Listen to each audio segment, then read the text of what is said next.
twarabibonye ngo mu minsi 3 gusa Satani aramanika amaboko aremera ko atsinzwe. Ahagarara arabaza urupfu, mbe warukuwe uruboyi rwawe gihehe?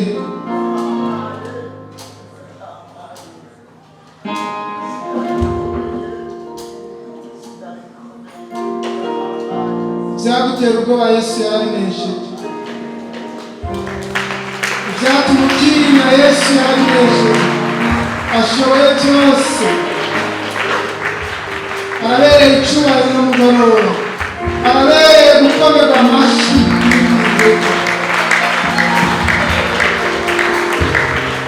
Nawe hano nawe ibihe byose. Ibihe byose ararwanya. Niwe nyir'ubwami n'ubwiza bwose. Ijambo ry'Imana rirambarira ngo uri gukuru ububasha, uri intebe y'icyubahiro.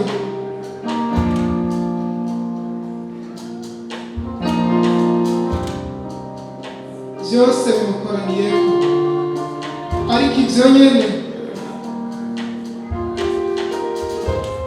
ntiyashimye ijuru tutarimo, ahitamo kurimanura hagati muri twebwe. Uwaturongoye yavuze ngo ibyo twirirwamo mu isi biraturuhisha, ariko Imana ishimwe ko imbere ya Yesu ariho turuhukira. Ijambo ry'Imana rikambarira ubutumwa bwiza uko bwanditswe na Yohana igice c'17 umurongo wa 15 ngo singusaba ngo bakure mu isi ariko barinde wa mubi. Iryo juru wamenga riri kure, aho wotereza amaso nturibone, aho warikanga nturyumve, ariko ngo ntiyashimye kuribamo wenyine, arimanura muri twebwe. Arabereye icyubahiro.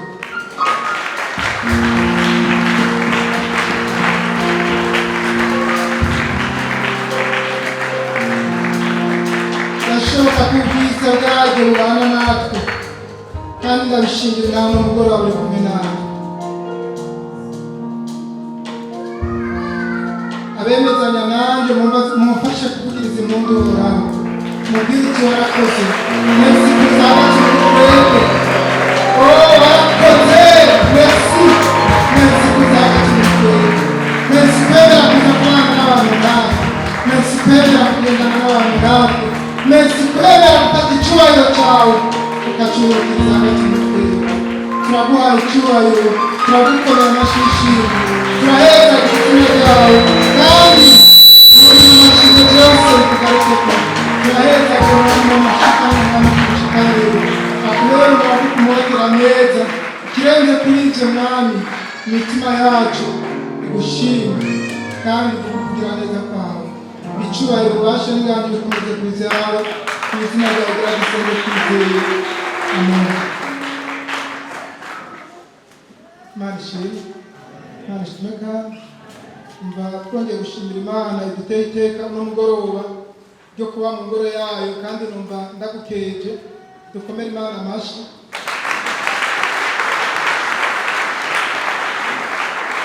Biraryoshe. Dawidi niwe yavuze ngo naranezerewe igihe bambwira ngo tujye mu ngoro y'Uhoraho. Ni ukuri kuba mu ngoro y'Uhoraho biraryoshe cyane rwose, kandi umuntu umwe niwe akunda kuvuga ngo nta hantu haryoshye nko kuba muhira, ariko nta hantu haryoshye. Nibaza ko muhira iwacu na Imana ishimwe, muhira iwacu no kuba imbere y'Imana. Yesu yavuze ngo bugira ngo have bwira ngo ni byiza yuko nkwiye gukora icyo wantumye agomba. Imana ishimwe. Natwe numva bitunezereye, numva bitubereye, numva ari iby'igikundiro, numva ari akaryo keza kandi Imana iduhaye ko kutwemerera kuba mu ngoro yayo. Twongere kuyikomera amashyi.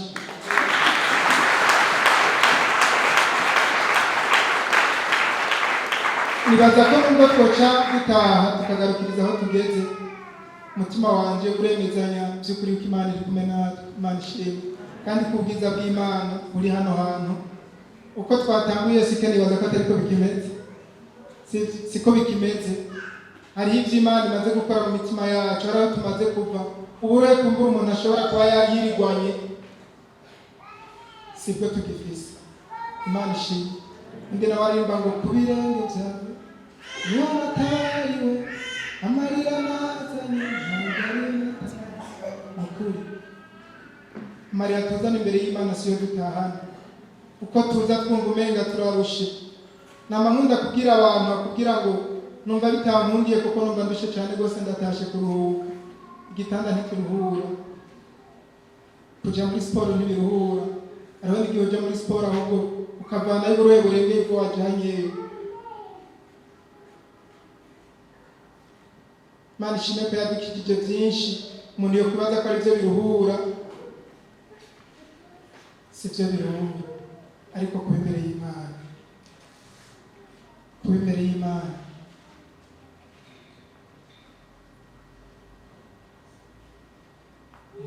Nihosi gibimbabaza numva ndutse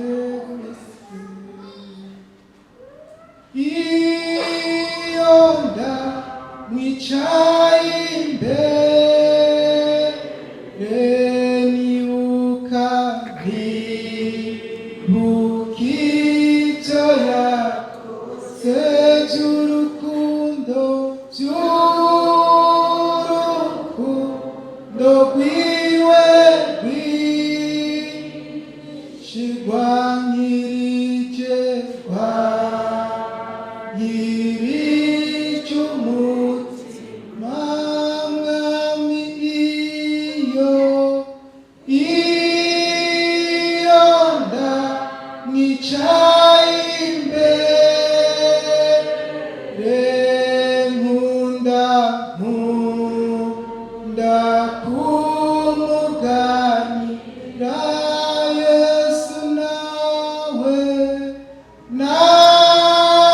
wanyumviriza neza maze akamumuriza kwicara imbere ya Yesu n'amahirwe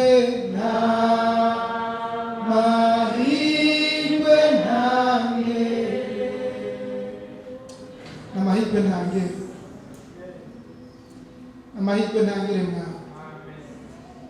Ukora ibirengeye iby'ubwenge bwacu.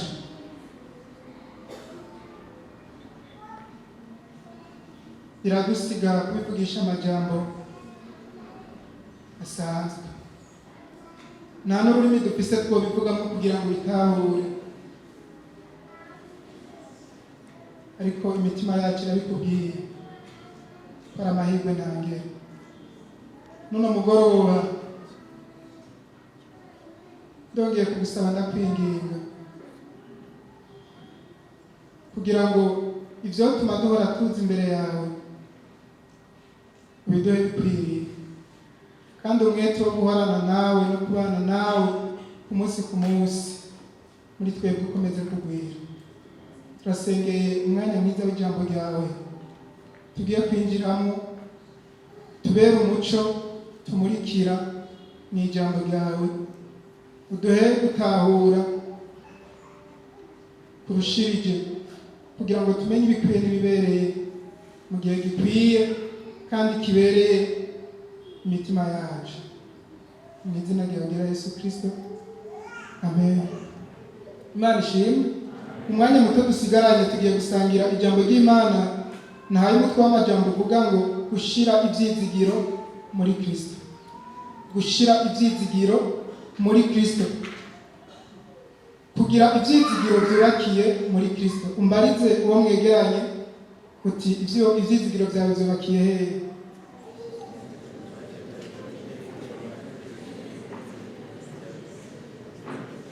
Mubazi muraba none kimwe.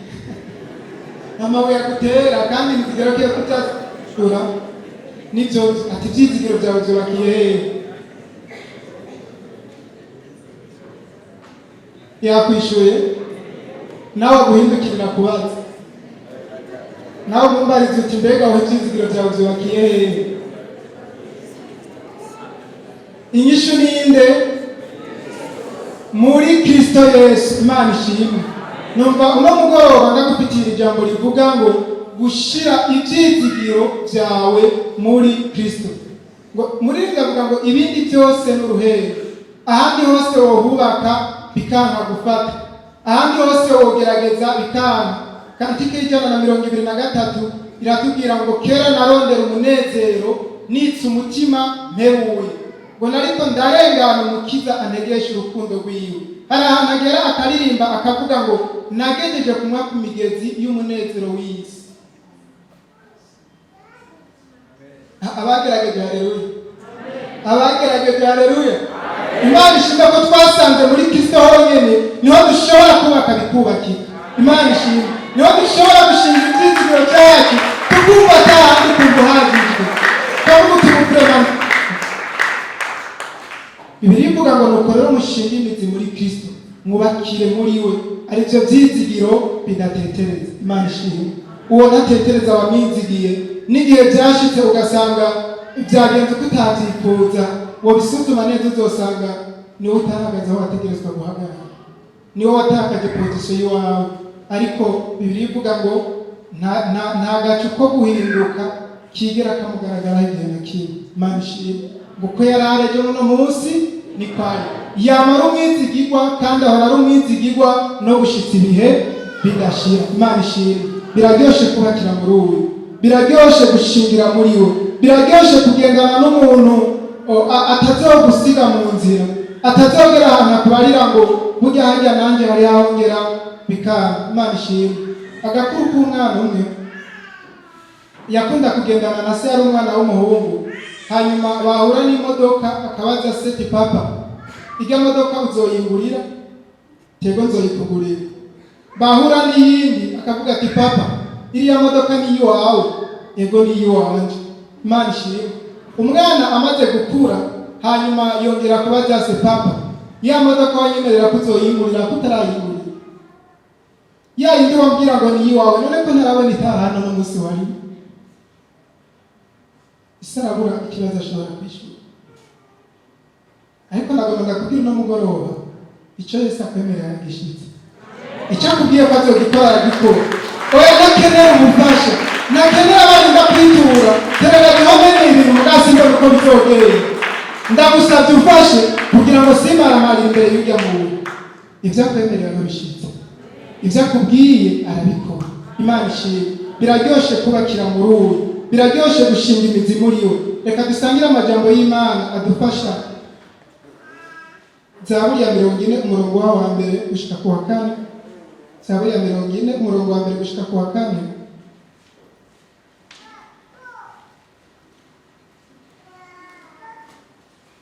Haratubwira ngo naroreye Uhoraho nihanganye, antegera ugutwi yumva gutakamba kwanjye, kandi ankura mu bwobo rw'amahonero no mu ishayo y'ibyondo.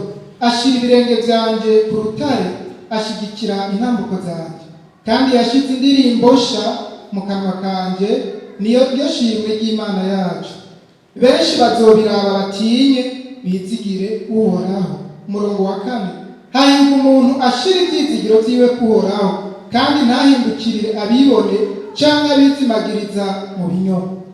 Hahirwa umuntu ashira ibyizigiro kuhoraho. Imana ishimwe uwo mwanditsi wa Zaburi aravuga ngo narorereye Uhoraho nihanganye. Yakubwiye ko yubakiye muri Kristo, yakubwiye ko ibyizigiro byo wabishize muri Kristo. Mubari uti mbega amasezerano y'Uhoraho wamuyiteze ku munsi ku munsi? Umumbarize wamuyiteze ku munsi ku munsi.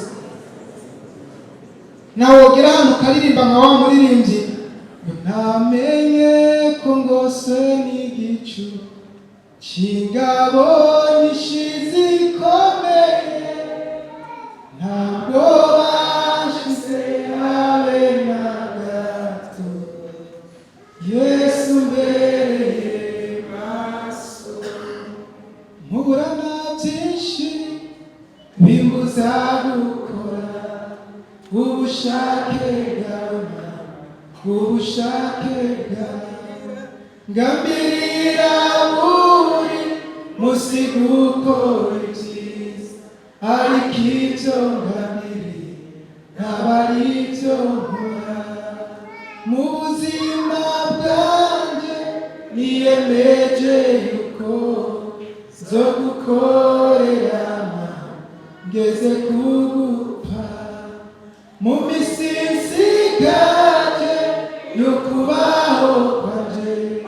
mushoboze kugukunda ngukiranukire.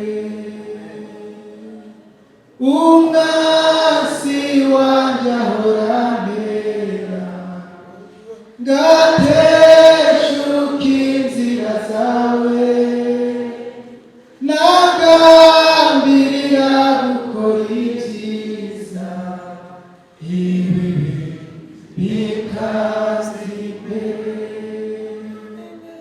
Namenye ko rwose n'igicu c'ingabo n'ishizi ikomeye, ntabwo mfise habe na gato, Yesu mbereye maso. Nawe wongera ukumva kweri urateshutse, uracitse intege, urumva kubandanya ntibikunda, ivyizigiro ntavyo, imbere naho wapinye.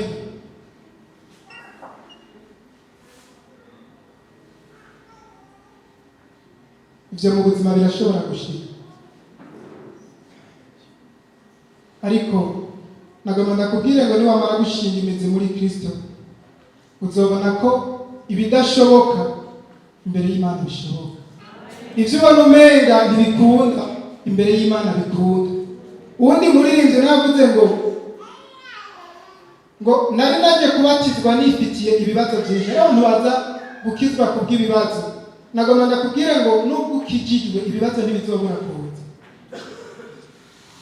nubwo watijwe ibibazo ntibizobura kuza, nubwo wabaye umurongozi ibibazo ntibizobura kuza, nubwo Yesu yakubwiye ko hari ibyo azoshitsa mu buzima bwawe ibibazo ntibizobura kuza.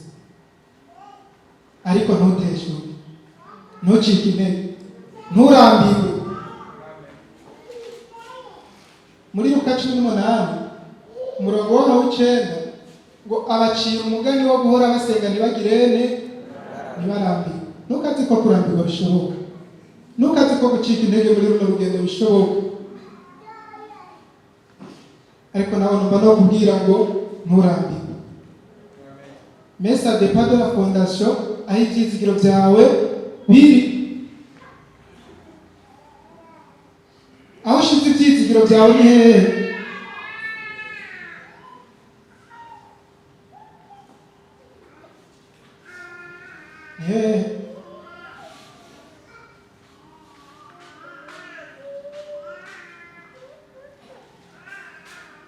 Yavuze ngo iyo uza kuba urugamba rwo ku mubiri nari guhamagara abakomeye, muri ku rugamba turimo kurwana n'urugamba rwo mu mpwemu.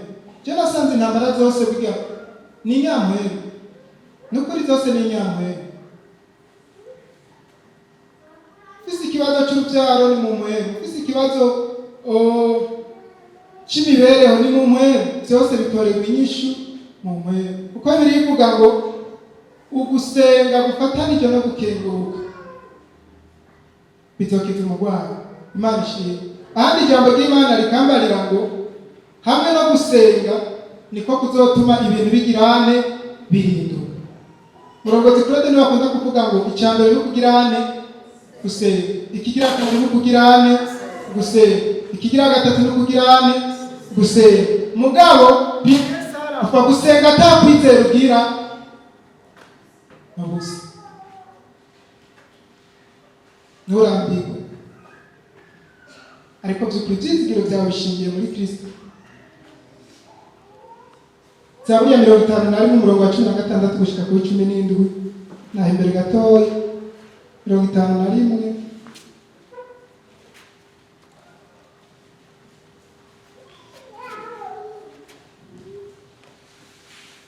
umurongo wa 16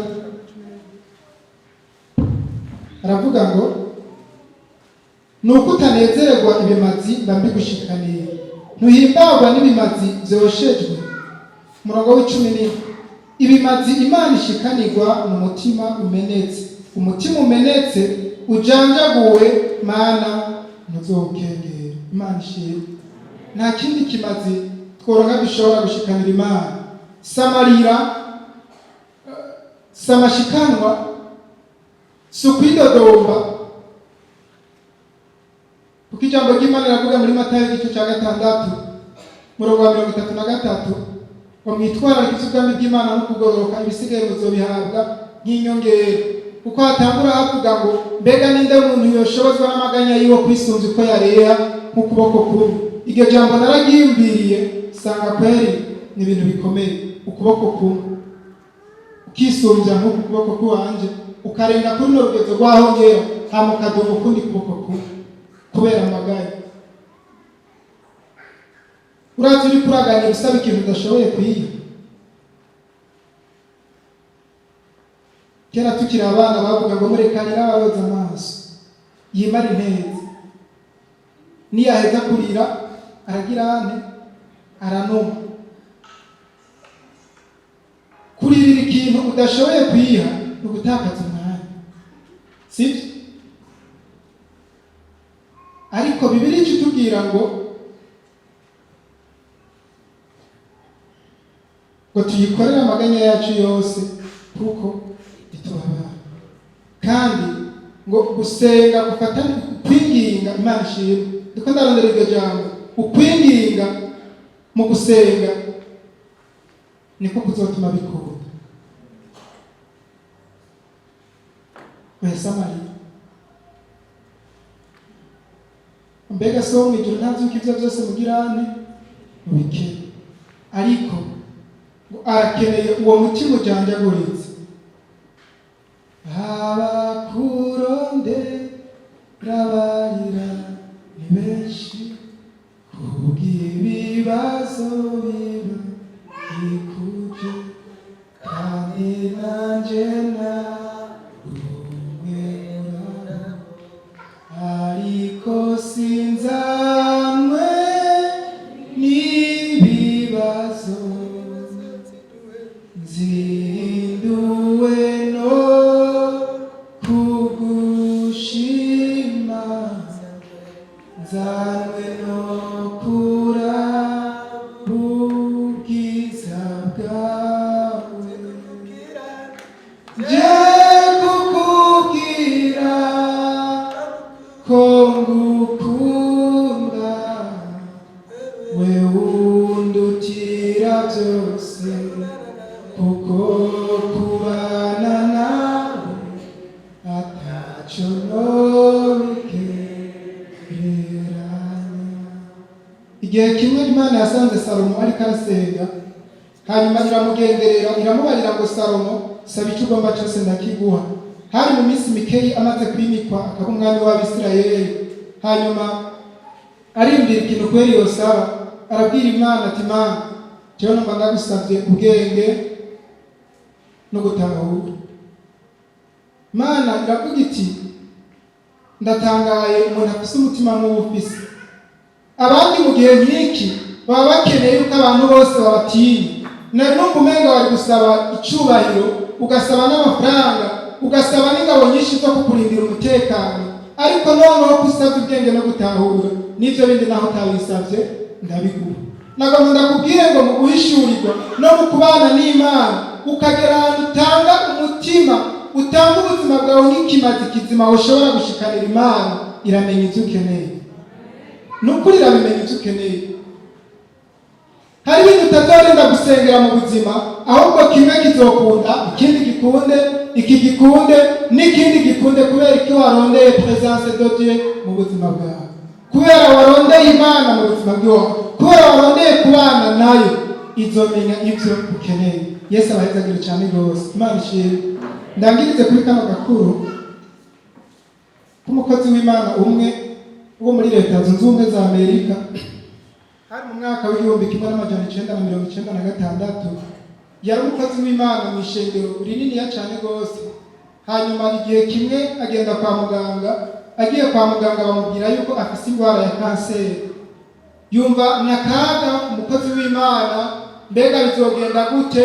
Agerageza kubihisha abanyeshengero n'abandi bari begeranye, arabibahisha. Hanyuma mugabo sinzi ingene akenge kaje, yibuka ko hari umukozi w'Imana wundi azi akunda gusengera abagwayi bagakira.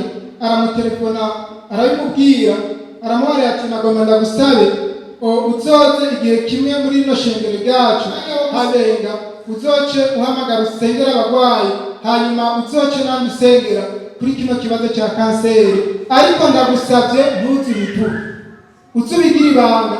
Sishaka ko hogira umuntu n'umwe abimenya, yaba wo mw'ishengero, wowe uzubigira ibanga, hanyuma nihagera gusenga usengera indwara yiwanjye ya kanseri. Aramubariye ati nta na kimwe nzoza.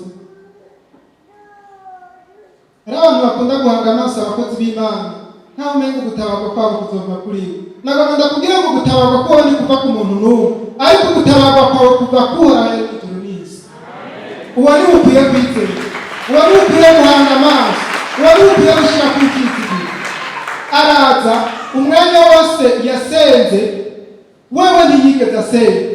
Yameze nka Namani ngo jewe nari nzi yuko aza gushyira ikiganza aho mbabara, aho ngwaye, hanyuma agasenga hama nkabona gukira. Imana ntikora uko twibwira. Kandi nagomba ndakubwire ngo igituma haba arerete mu mutima w'Imana ni ukubona umutima uhishuriwe ibyo abandi batariko barahishurira, ni ukubona umutima uri kurabona ibyo abandi batariko barabona, ni ukubona umutima ushaka kuba mu kibanza abandi batariko barabona, ni ukubona umutima uyizeye kuruta uko abandi bayizeye. Umwanya wose yasenze yaguma hanze amaso. Amen. Hari abantu dusenga turi ngaha muri eglise, akira gukira indwara mu izina rya Yesu Kristo. Amen. Wewe amen, amen, amen, amen, amen. Reka duhaguruke dusenge. Amen, amen, amen, amen. Ugahiga ijambo riva mu kanwa kiwe rirenze kuri amen, ryo gushimira ibivuzwe n'uwundi, mugabo kwishikira muri ubwo bwiza nawe utwebere uvugane n'Imana yawe bikatugora. Pridinere tumara muri eglise turiko turasenga ni kuri WhatsApp, ahandi naho sinzi ingene wimereye, ahandi naho uri mu bwiyumviro butandukanye, mugabo hagera gusenga. Amen. Ntunasenze nawe ubwiwawe. Amen. Bibiri ivuga ngo umuntu mwene uyu ngo ntihagire ikintu na kimwe yitega kivuye ku Mana, adafise uko kwizera no kumenya yuko Imana y'abandi ari Imana yiwe. Imana ya pasiteri ni Imana yiwawe, nawe uyisenga yokumva, woyihamagara yokwitaba. Pasiteri abahagaze imbere kugira ngo adufashe, kugira ngo natwe twisengere. Sibyo? Niko gukura mu gakiza, niko gukuza kwizera kwacu. Hanyuma akomeza guhanga amaso. Ijwi ry'Imana riza kuri wa mukozi w'Imana riramubarira ati umviriza, ntumurambike ku kiganza cyawe kuko umutima we ntunganye, mureke. Akomeza gusenga, akomeza gusenga. Hanyuma haragera igihe sinzi ingene akenge k'Imana kaje, akura amaso kuri wa mukozi w'Imana, atangura kubona ubwiza bwa Yesu, atangura gusenga. Aravuga ati ndagushimira Mana kuri indwara yanjye, ndagushimira kugendereye, ndagushimira kuri kurangiza kanseri, ndagushimira kuri kurantabara. Hama ijwi ry'Imana riraza kuri wa mukozi w'Imana. Ubu rero murambike kw'ikiganza kuko ndabona ko umutima wiwe uriteguye. Mbega umutima wawe uriteguye kwakira igitangaza? Umutima wawe uriteguye kwakira ibyo ugomba ko Imana igukorera? Haguruka dusenga. Imana ibahezagire turarangiye. Duhange amaso Yesu gusa. Ugutabarwa kwacu niho kuzoba, ntikuzoba ku muntu n'umwe, ariko ugutabarwa kwacu kuri guhora. Sinzi ikibazo ufise muri kino gihe, sinzi umutwaro ufise, ariko nagomba ndakubwire ngo Yesu ashoboye byose. Imana ibahezagire. Ndagushimiye kuko ishengero ryawe rihagurukanywe no kukwizera. Urabona Mwami Yesu Kristo Data umutwaro uno muntu afise, urabona Mwami igihe amaranye Mwami Yesu Kristo Data uwo mutwaro wiwe, kandi ahagurukanywe no kukubwira ngo nitwiteze gutabara kwawe. Umugenderere ubwiza bwawe mukayanganira ijya n'ino, atangure kukubona mu bundi buryo Mwami atahora kubona, atangure kuvugana nawe kuko ijambo ryawe rimbarira ngo imitima Mwami izoza kubana nawe. Ndagushimiye Mwami kuba utabaye, ndagushimiye kuba ugiriye neza, ndagushimiye kuba ugendereye. Ndahezaga ishengero ryawe mu mpande zose, ubuntu n'imbabazi byawe Mwami bikomeze kutwomaka ibihe byose, kandi uduhe Mwami kugira ngo ubuntu bwawe hirya n'ino impande zose. Ubane nabo bagenda, wongere ubane nabo Mwami iyo bari bonyene. Ubuntu n'ubukuru Mwami bwawe bukomeze kuganza mu buzima bwawe, kandi kugira neza no gutabara kwawe gukomeze gushika ku buzima bw'umwe umwe.